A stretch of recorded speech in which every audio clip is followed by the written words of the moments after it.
Alors, bienvenue à cette nouvelle séance. Et nous sommes toujours dans le modèle des voix.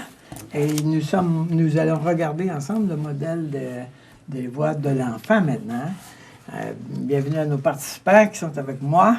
Nous avons des bonnes discussions ici. Vous en manquez beaucoup, là. Je m'excuse.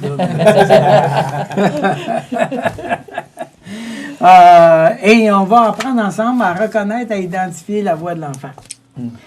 Évidemment, il faut dire, si on parle de l'enfant, qu'on parle du monde émotionnel, on parle des sentiments, on parle de qu'est-ce qui est vécu intérieurement, négativement ou positivement. Certains d'entre nous, on vit de la colère, de l'anxiété, on vit des sentiments dépressifs, etc. Alors, je vous pose une question. Nomme un sentiment fort, désagréable ou intense que vous aimeriez voir résoudre ou guérir dans votre vie. Je ne me sens pas aimé, je me sens que j'ai pas de la valeur, j'ai pas de valeur, j'ai le sentiment que je suis inutile dans la vie, enfin. Donc, il y a des sentiments qui sont liés avec des blessures. Et je vous invite à réfléchir, quel est le sentiment fort qui vient à l'intérieur de toi.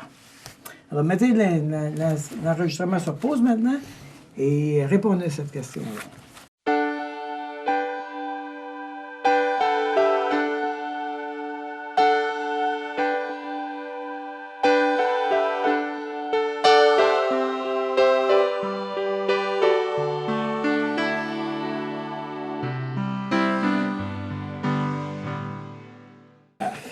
Alors, évidemment, on a dit, dans le monde des blessures, on a regardé dans le modèle du pardon, qu'il y avait des éléments qui sont liés avec le modèle qui demande un pardon. Donc, évidemment, l'enfant, il a aussi des sentiments. Et si la question du pardon est liée avec les sentiments, la voix de l'enfant est aussi liée avec les sentiments. Donc, il va falloir décider si c'est une question de pardon ou si c'est une question ou une autre question. Alors, est-ce que l'enfant a besoin de pardonner quelque chose ou est-ce que il faut enseigner l'enfant, l'amener à guérir, quoi que ce soit. Donc, il va falloir déterminer la différence. La Bible parle abondamment du monde émotionnel. Jésus dit qu'il est venu pour guérir les cœurs brisés, imaginez. Il vient pour nos blessures. Notre Dieu, il est très préoccupé et il connaît très bien la question de la douleur émotionnelle. Et la Bible nous dit à plusieurs reprises que Jésus a été ému de compassion. Et dans la Bible, cette expression-là, ça parle de quelque chose qui est arrivé dans ses entrailles. Il a été touché dans ses entrailles. Il était profondément ému. Ça arrivait. Et notre Dieu connaît bien toutes ces émotions-là. Il est lui-même l'auteur, le créateur de ces émotions. Maintenant, quand on parle d'identifier la voix de l'enfant, la difficulté est que nous avons le sentiment de l'enfant, mais nous n'avons pas la réflexion de l'enfant. Le grand défi en ce qui concerne la voix de l'enfant, c'est d'identifier la voix de l'enfant. Alors, parce que j'ai l'émotion, ça ne veut pas dire que je sais qu'est-ce qu'il dit. Okay. Une des façons que j'aime beaucoup faire, c'est d'imaginer moi, enfant, à l'âge de 5 ans, par exemple, ou 4 ans, comme ça. Donc, il y a Daniel, l'adulte, aujourd'hui, puis il y a le petit Daniel qui a 5 ans. Okay. Et le petit Daniel, lui, là, quand je le mets dans cette situation-là, il vit quoi? Et qu'est-ce qu'il vit? Qu'est-ce qu'il pense? Qu'est-ce qu'il dit? Et moi, l'adulte, j'ai besoin d'entendre qu'est-ce qu'il dit, lui. Okay. On s'entend, c'est une image. Okay? On n'a pas deux personnes en nous. Mais ça nous aide à... C'est un outil pour nous aider à entendre le discours. Entendre le discours de l'enfant. Alors, par exemple, si l'enfant pourrait tenter de résoudre son problème par lui-même. Alors, par exemple, l'enfant est démuni. Alors, il envoie l'information à l'adulte, je suis démuni. Et on parle toujours de l'adulte croyant. sous la direction du Saint-Esprit, c'est-à-dire qu'il est vivant. Le vieil homme, lui, n'entendrait rien. Ce serait le parent qui entendrait quelque chose. Donc, l'enfant envoie l'information à l'adulte. L'adulte se sent lui-même démuni et il se tourne vers le parent et dit qu'est-ce qu'on doit faire. Et qu'est-ce que le parent fait? Qu'est-ce que le parent fait naturellement avec un enfant? Mais non. C'est pas de problème. Il rassure, il conseille, etc. Il donne toutes sortes d'informations, OK, pour prendre en charge l'enfant. Donc, on se retrouve dans un salut par les œuvres de nouveau, où je m'auto-encourage, je m'auto-rassure de toutes sortes de manières. Je ne me reçois pas. Autrement dit. Alors, l'enfant, il a peur, l'enfant est en danger, mais j'ai rien entendu de son discours. Je ne sais pas qu'est-ce qu'il dit. Alors, j'aurais besoin d'entendre qu'est-ce qu'il dit. Alors, comment est-ce qu'on va faire pour guérir la voix de l'enfant? Comment est-ce qu'on va faire pour guérir l'enfant? On va demander à l'adulte, OK? L'adulte va demander à Jésus d'aller avec lui voir l'enfant. L'enfant s'en va vers l'adulte. Il entend la demande de l'adulte à l'adulte. Et l'adulte part parce qu'il ne sait pas quoi faire, lui non plus, l'adulte. Il faut savoir ça. L'adulte, il est bébé, rappelez-vous de ça. Il est bébé, il ne sait pas quoi faire. Donc, il part, puis il dit à Jésus, viens avec moi, mon enfant, il a un problème. Tu vas venir m'aider. Parce que moi, je ne sais pas quoi faire avec ça. Et là, l'adulte et Jésus s'en viennent et s'assoient avec l'enfant. Et là, l'adulte va apprendre du Seigneur comment prendre soin de l'enfant. Alors là, maintenant, okay, quand on va avoir entendu ce que l'enfant dit, okay, l'adulte va prendre la main de l'enfant puis il va dire, viens avec moi, avec Jésus, on va mettre ça à la croix. Rappelez-vous, tout doit mourir. Tout doit mourir. Donc, je vais le mettre par la foi à la croix. OK? Là, il faut que tu m'expliques comment tu fais ça. OK. Comment je fais ça? Oui, mettre à la croix. Oui. Quelqu'un m'a dit quelque chose de méprisant et je me sens rabaissé. OK? Je reviens chez moi. OK? Et là, l'adulte entend que l'enfant est rabaissé. Et là, il demande à l'enfant qu'est-ce qui se passe. Et l'enfant retourne voir son propre parent. Okay? Et son parent rabaissait toujours l'enfant. Okay? Donc, si je comprends bien, ça paraît comme quand, avec papa, il passait son temps à te mépriser. Oui, c'est ça qui se passait. Il passait son temps à me mépriser. Alors, si tu veux, on va y aller ensemble, puis on va aller le mettre à la croix. OK? Et là, ce que je vais faire, c'est que, mettons le mépris, je vais imaginer une image. En général, c'est ça que je fais. Je vais imaginer une image. Ça peut être un affaire gluant, ça peut être des chaînes, ça peut être de l'eau, ça peut être des clous, n'importe quoi. Quelque chose qui représente ce sentiment-là. Puis je le mets à la croix. That's it. C'est tout. Il n'y avait pas un pardon aussi qu'il faut pardonner justement à nos parents? S'il y a un pardon, S'il y a un pardon qui doit être fait, ici, c'est lié avec une croyance. Bon. OK. Dans ce cas-là, on pardonnerait, exemple, à notre père d'avoir été comme ça. Puis après ça, on visualiserait prendre le sentiment qui est comme un morceau de bois, le mettre, puis peut-être le clouer à la croix ou le laisser le mettre là, au pied de la croix. Si par exemple, je me senti démuni parce que quelqu'un m'a méprisé, rabaissé parce que quelqu'un m'a méprisé, si ça lie avec le fait que je suis encore en colère après mon père parce qu'il faisait tout le temps ça, là, on a un élément de pardon. OK?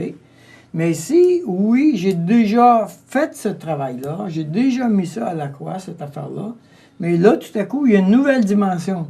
Je crois que je ne vaux pas la peine. C'est une croyance maintenant. Je crois que je ne vaux pas la peine. Le droit a été abandonné, etc.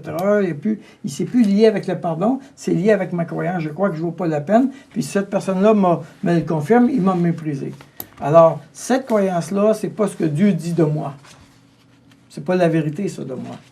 Donc, je sais que c'est pas correct de penser ça. Parce que Dieu ne pense pas ça de moi, lui. Je peux identifier qu'est-ce qui est bien, qu'est-ce qui est mal dans ce que je pense parce que je sais qu'est-ce que Dieu pense de moi. Donc, je peux trier les phrases. Et je vais prendre cette phrase-là, puis je vais la mettre à la croix. Je refuse, je renonce, Seigneur, à continuer de croire ce mensonge. Et je mets ce mensonge-là à la croix. Le sentiment, là, dans le sentiment, il y a une croyance. Le sentiment, ça n'existe pas tout seul, ça, un sentiment. C'est parce que je crois quelque chose qui fait que j'ai ce sentiment-là. Donc, l'adulte va aller avec l'enfant, puis il va dire « Oh, ben, je pensais que tu ne voulais plus m'avoir. » Oh, c'est ça que j'entends de l'enfant. Je pensais que tu ne voulais plus m'avoir. Ceci étant dit, puis je reviens là-dessus, je ne l'ai pas parlé dans cette formation-là, mais c'est quelque chose d'important, c'est qu'on est dans un système de spirale. C'est-à-dire qu'on va redire l'histoire 3 ou 4 fois, 4, 5 fois. Donc, la première fois, je vais avoir parlé du mépris de mon père envers moi. La deuxième fois, je vais encore parler du mépris de mon père, mais je vais avoir compris une autre dimension de ça dans ma vie. La troisième fois, je vais avoir d'autres fruits que je vais repérer dans ma vie qui sont liés avec cette affaire-là. Et encore une quatrième fois. Donc, je vais probablement le mettre 4 ou 5 fois à la croix. Des fois, les gens me disent, Daniel, j'ai déjà fait ça à la croix. Comment ça se fait que ça continue? Tu as mis la première étape à la croix. Amen. Mais continue, parce que tout n'est pas mort. Puis quand est-ce qu'on dit qu'il faut arrêter? Quand il n'y en a plus. J'aime dire qu'on a 1 ou 2 problèmes. Ouais, mais on a beaucoup de fruits. C'est c'est pour ça qu'on pense qu'on a beaucoup de problèmes, mais c'est pas ça, c'est parce qu'on a beaucoup de fruits. Si on avait nommé la racine correctement, on traiterait la racine, on verrait tous les fruits tomber. Okay? Ils vont en pousser des plus beaux après. Ben, c'est les fruits de l'esprit. On revient à notre fameux, diagramme. Alors, l'enfant, il est démuni, il communique son sentiment à l'adulte. Et l'adulte ne sait pas, parce que c'est un bébé adulte, il ne sait pas quoi faire avec l'enfant. Il n'a aucun outil pour le faire. Il n'a pas appris ça, lui. Donc, il doit se tourner vers Jésus pour apprendre. Alors, il se tourne vers Jésus, puis il dit à Jésus, « Viens m'aider, mon enfant a un problème. OK? Et là, l'adulte et Jésus écoutent l'enfant, apprennent qu'est-ce qu'il y a à faire avec l'enfant, et on va aller ensuite à la croix pour aller porter cette croyance-là à la croix. OK? Le couple, OK, c'est les 2 personnes les plus compétentes pour s'aider mutuellement. OK? Mais c'est avec eux qu'on se sent le plus en danger. Oui. Okay. Donc, ça, je le vois. C'est le problème. Donc, parce qu'il vous connaît. Pour cette raison, avant de s'engager à s'aider mutuellement comme couple, par exemple, j'ai besoin des outils. Okay. Si j'ai les outils, j'ai les modèles, j'ai la structure, j'ai un cadre, quand on va s'aider, on ne s'aidera pas dans le désordre.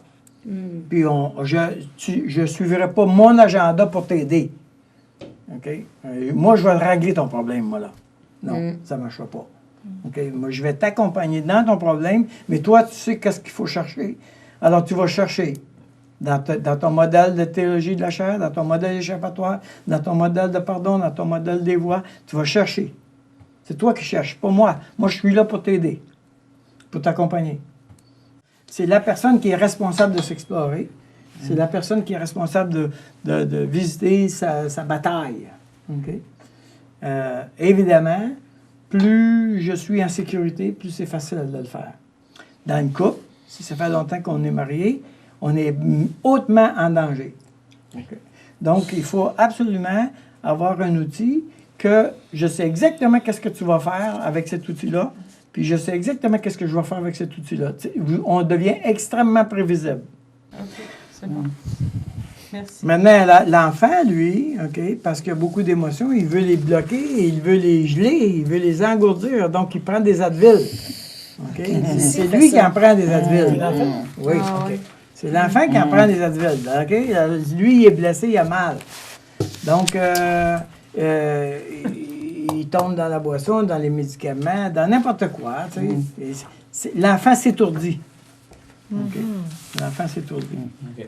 Donc, si l'enfant est trop engagé dans toutes sortes de dépendances, OK, qui gèle trop, l'adulte va avoir de la misère à explorer avec l'enfant qu'est-ce qui se passe. Si la personne a beaucoup de mémoire, elle peut s'explorer facilement. C'est ça. Elle va rapidement visiter ça. ses forteresses. Uh-huh. D'autres fois, cependant, si la personne est très émotive, la douleur émotionnelle est tellement vive qu'elle a de la misère à aller là-dedans parce que c'est Elle va trop mourir. vive. Alors, évidemment, il y a toute la question d'embarquer dans les permissions, puis de dire, OK, Dieu, je te donne la permission, mais là, je me sens pas capable, je te donne la permission de la permission, de la OK. permission, de la permission, de la permission, parce que c'est trop douloureux. Je vous laisse avec une question en vous basant sur votre héritage. Pourriez-vous associer une blessure à votre croyance de l'enfant? Alors, quand je parle de votre héritage, c'est les qualités et les défauts du père et de la mère. OK? En associant, en vous basant sur votre héritage, les qualités et les défauts de votre père et de votre mère, ça vous fait remonter des sentiments à l'intérieur de vous et même des blessures. OK? Alors, de ces blessures-là, il va y avoir probablement des pardons, mais aussi vous devrez vous poser la question, est-ce qu'il y a une croyance qui est attachée avec ça? L'homme qui s'est fait dire à l'âge de 8 ans par son père, tu ne feras jamais rien de bon dans ta vie, il a intégré la croyance que lui ne pourra jamais rien faire de bon. Ce mensonge-là devrait être mis à la croix. Alors, je vous invite à vous poser la question, est-ce qu'il y a des mensonges ou des croyances qui sont à l'intérieur de vous, qui sont reliés avec cet héritage que vous avez reçu? On se revoit pour la prochaine rencontre et on va terminer le modèle des voix à la prochaine rencontre. Alors, bonne fin de soirée, bonne fin de journée, bonne fin de rencontre.